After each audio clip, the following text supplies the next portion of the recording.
આ મારી દીકરી છે. પણ રાજકોટમાં કેવી મારી દીકરી ટુકડી છે? આ બાપુની દીકરી પાછી મુંબઈથી આવી છે.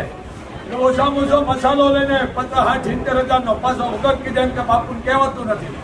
આજે આપણે રસોઈ બનાવીને એનો મસાલો 70-80,000 ગુપ્ત રીતે લઈને આવે. એ નહીં બોલે પણ હું કહી દઉં મુંબઈથી આવી હું શું આને દઈ દઉં છું. એને ખબર મારો બાપ અહીંયા બેઠો છે. કારણ કે બાપુ પાસે રાજભાઈ લાખો નહીં કરોડો છે. આ મારી દીકરી છે રાજભાઈ. એ તારે વરણ દીકરીઓની ઇજ્જત કરો. દીકરીને દીકરી કયો, લક્ષ્મી કયો, ભવાની કયો, શેરની કયો, પણ છોકરી નો કયો એનું આપણે અપમાન કરી છે. અને દીકરીની ઇજ્જત કરો બાપ. દીકરી તો માને પ્રાણ વાલી છે. આ દીકરી મોગલના આશીર્વાદ છે. માતાજી એને ખૂબ સુખી રાખે. ક્યાંથી ના આવે બેટા? બોલો એમાં રોવા માંડી બોલો. એના લુખો બાપ મળ્યો. આજ એનો બાપ મળ્યો લુખો બાપ મળ્યો ને. જય હો.